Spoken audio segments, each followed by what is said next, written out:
श्री सीताराम। भक्तमाल का प्रारंभ, भगवान के 24 अवतारों का वर्णन, भाग 14। भक्तों, आज हम मनवंतर अवतारों की कथा कहेंगे।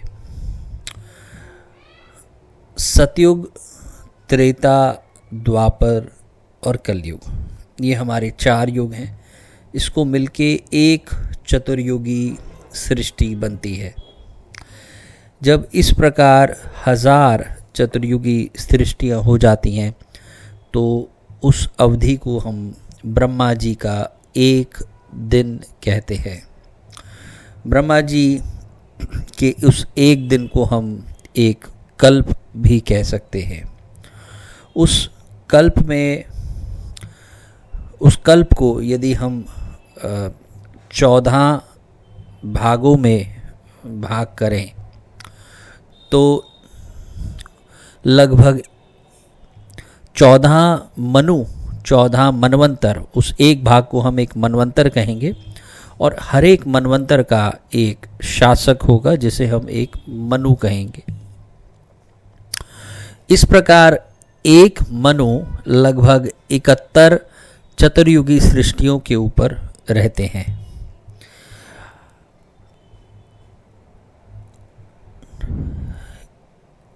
इन्हीं मनवंतरों में भगवान सत्वगुण का आश्रय लेते हैं और अपनी मनु आदि मूर्तियों के द्वारा ही पौरुष रूप से प्रकट होकर विश्व का पालन करते हैं, विश्व की व्यवस्था का संचालन करते हैं और बड़ी ही सावधानी से मनु जो हैं पृथ्वी के चारों चरणों से परिपूर्ण धर्म का अनुष्ठान स्वयं भी करते हैं और प्रजा से भी करवाते हैं।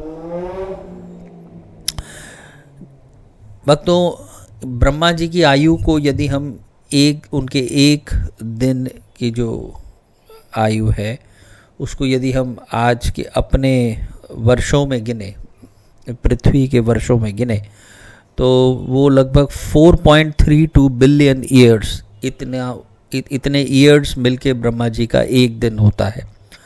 और ब्रह्मा जी की आयु 100 वर्ष की होती है। अब आप लगा लीजिए कि एक दिन इतना बड़ा है तो ब्रह्मा जी का काल कितना ही बड़ा होगा। जब एक मनु की अवधि पूरी हो जाती है तो उसके साथ ही साथ उस समय के इंद्र, सप्तऋषि, मनुपुत्र और भगवद अवतार तथा देवता, ये 6 पहले की जगह नए नए होते हैं।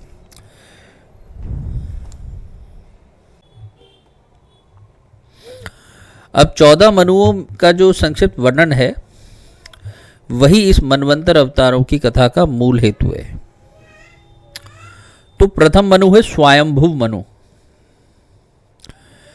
ब्रह्मा जी को चिंता होने लगी कि उनके मरीचि आदि महान शक्तिशाली ऋषि जो हैं वे सृष्टि का अधिक विस्तार नहीं कर पाए और ये विस्तार नहीं होते हुए देख चिंतित होकर के ब्रह्मा जी बोले कि ये तो बहुत ही आश्चर्य है, मेरे निरंतर प्रयत्न करने पर भी प्रजा की वृद्धि नहीं हो रही है। मालूम होता है कि इसमें दैव ही कुछ विघ्न डाल रहे हैं। अब जिस समय ब्रह्मा जी इस प्रकार दैव के विषय में विचार कर रहे थे उसी समय अकस्मात ब्रह्मा जी के शरीर के 2 भाग हो जाते हैं। उन दोनों विभागों में से एक स्त्री पुरुष का जोड़ा प्रकट होता है और जो पुरुष होता है उनका नाम स्वयंभुव मनु हुआ और जो स्त्री हुई उनका नाम शत्रुपा हुआ।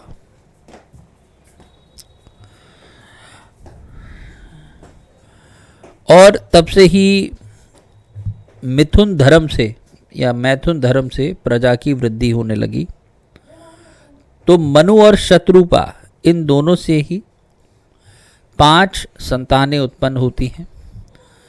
प्रथम प्रियव्रत और उत्तानपाद, ये दोनों पुत्र हुए और 3 कन्याएं हुई, आकुति, प्रसूति और देवहूति।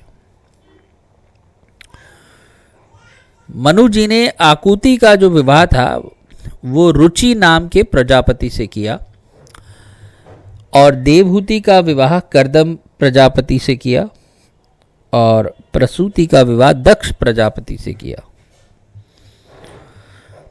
इन तीनों कन्याओं की संतति से ही सारा संसार भर गया और इस प्रकार संसार का विस्तार हुआ। द्वितीय मनु हुए स्वारोचिष मनु, ये अग्नि के पुत्र थे। तृतीय मनु हुए उत्तम मनु, ये प्रियव्रत के पुत्र थे। ये प्रियव्रत वही हैं जो हमने स्वयंभू मनु के पुत्रों को कहा। फिर हुए चौथे नंबर पे तामस मनु।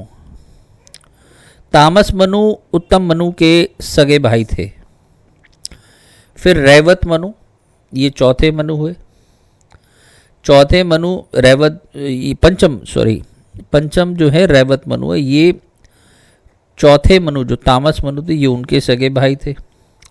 फिर चाक्षुष मनु, ये चक्षु के पुत्र थे।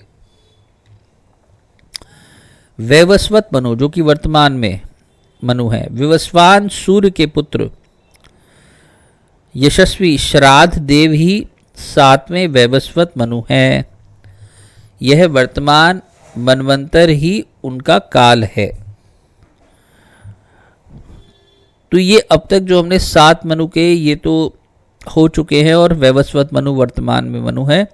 अब इसके बाद जो आने वाले जो मनु है उनके नाम कुछ इस प्रकार है। यानी अष्टम मनु है सावर्णी मनु।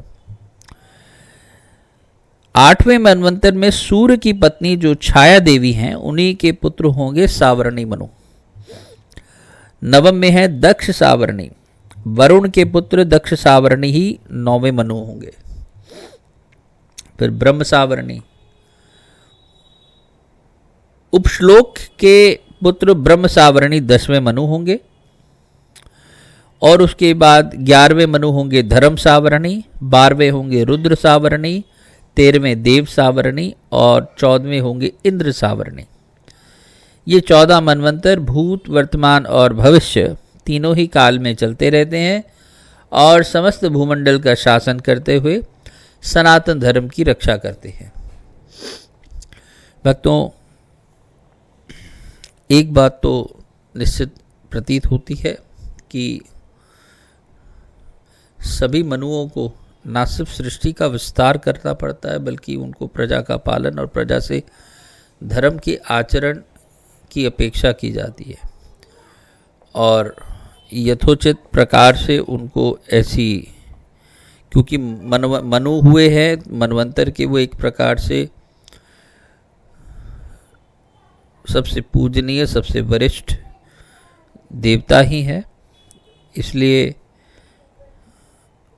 धर्म के विरुद्ध चलने वालों का निश्चित तौर पे अंत होता है और मनवंतर बदलते ही, अगला मनवंतर आते ही अगले मनु का उद्देश्य भी यही होता है। तो इस प्रकार सनातन धर्म की रक्षा करना मनुओं का एक प्रथम धर्म देखा गया है।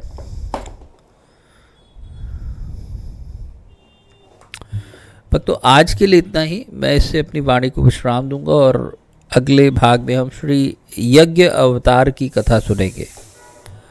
तब तक के लिए जय जय श्री सीताराम, जय जय श्री सीताराम।